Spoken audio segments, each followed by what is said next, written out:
Today we're going to talk about a story that's shocked the entire internet. A story that gave a new direction to an entire family out of nowhere. It all started when Tina came back from the other side with a message for everyone. It might not change our perspective over life, but it's surely changed hers. It all started when Tina and her husband decided to go for a hike. Usually when you think of hiking, you don't expect something crazy to happen. You think nature, clean air, occasional sunburn, and relaxation. And the truth is that this is how it usually goes. But in Tina's case, that was the day that completely changed her life. Tina Hines was living in Phoenix, Arizona with her husband Brian. They'd planned to go on a hike since the weather was so nice. They enjoyed taking hikes often, and Tina maintained a very healthy lifestyle, working out regularly and being careful of what she eats. Nothing warned them of what was about to happen. It was a regular day. Tina and her husband were excited for their trip and couldn't stop talking about it. All their friends knew about their new exciting adventure. Most of the things were packed and ready to go, but even with this excitement, Tina knew that something was off. She could feel it in her bones. Even though she knew at that point that staying at home would be safer, Tina decided to follow her husband on the hike they'd been planning for months. Little did she know that her bad feeling would actually come true that day. She suddenly felt her limbs going numb, and a sharp pain in her back almost took her breath. Suddenly, it became increasingly hard for her to take a breath, making her feel dizzy and disoriented. It was at this moment that she collapsed next to her husband. Who could have expected that a woman her age and with no previous health problems would have a cardiac arrest? Even before starting the trip, Tina collapsed, unable to breathe and slowly turning purple. All of these are common symptoms when someone's having a heart attack, but Tina at that moment had no time to warn her husband, so he had no idea what was happening. Under most circumstances, she would have died, but there was one thing that saved her life. Her husband Brian was familiar with the CPR technique. CPR is short for cardiopulmonary resuscitation.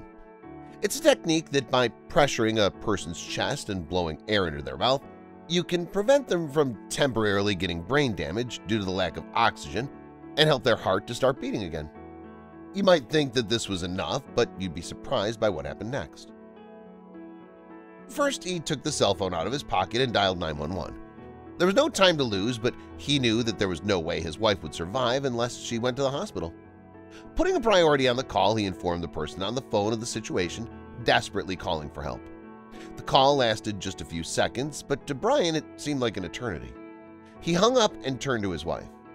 In a state of confusion, he started doing CPR. He went at it for a few minutes, effectively resuscitating his wife twice. But every time her heart started beating, it would stop again, with Tina fading in and out of consciousness every single time. Brian was starting to lose hope, fearing for his wife's life. When he seemed to give up, a miracle happened. He heard the sound of the ambulance. Help was on its way. Within a few seconds, the ambulance stopped outside the house with the paramedics rushing into the house. They were equipped with a defibrillator, since it's standard emergency equipment, which meant they could give her professional help. They got to Tina and immediately started using the defibrillator. In combination with that, they put a tube in her mouth so they can manually pump oxygen into her lungs to keep them working. This was the best thing they could do, and it seemed to be working. Her heart started beating again. They started taking her to the hospital, and then it happened again. She lost consciousness again. The paramedics managed to resuscitate her 4 more times while going to the hospital, but, as happened before, Tina's heart stopped a few seconds after. They were feeling the same desperation her husband had felt a few minutes ago. It had been 27 minutes since the first cardiac arrest. Effectively, she wasn't alive for those 27 minutes. The main problem was that a person that had no oxygen delivered through red blood cells in their brain for more than 20 minutes is believed to sustain irreversible brain damage. Even if she survived, the odds of her having a normal life were slim. The paramedics knew that. That's why they tried so desperately to resuscitate her. Until the impossible happened. She regained her consciousness and her heart started beating again. The paramedics and her husband were all on high alert since they were afraid that she'd collapse again. They couldn't believe that this time she was there to stay. Tina still had the tube in her mouth when she opened her eyes and started choking and making hand gestures to her husband. Brian was afraid that she was having a panic attack and that her gestures were just reflex to the tube in her mouth and her being in a state of delirium. He couldn't have been more wrong. He would soon realize what was happening and what his wife was trying to say. As it turned out, his wife was completely awake and was gesturing to him to bring him something. The first thing you expect someone to want after an experience like that would be to calm down and take a normal breath, but that wasn't what Tina wanted. Something even more important had happened while she was out of consciousness, something you'd never believe. What could she be asking for? Brian and the paramedics were confused when they found out that the thing that she was asking for was something very simple, a piece of paper and a pen. Why would a person that just died and got back to life want to write something down? What could have been so urgent? Even if her husband was in shock, he understood the signs of his wife and ran to find a pen and paper for her to write down her thoughts. In the meantime, the paramedics removed the tube from her mouth, trying to stabilize her condition, since it was just seconds ago that her heart was not beating. Brian returned with a notepad and a pen. He handed them to his wife in a state of confusion and curiosity. His wife started writing in the notebook. As it's normal, she was in no state to write correctly. She was still very weak from the incident and wasn't clear if she had sustained any brain damage for the lack of oxygen in her brain. Nevertheless, she tried her hardest to write down something that to her was incredibly important. After a few strokes of the pen, she handed the notebook to her husband, who was about to get the surprise of his lifetime. He took the notebook to his hands and looked down at the things she had written. In the beginning, it just looked like some random scribbles.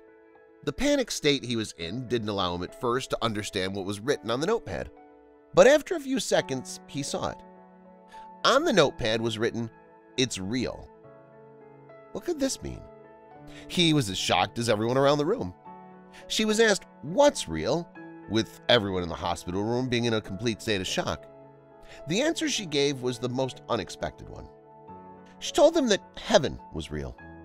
In the 27 minutes that she was practically dead, she had a vision. She was in heaven.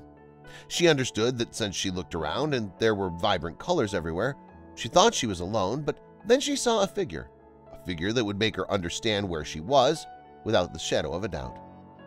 She said that she saw a figure that resembled Jesus.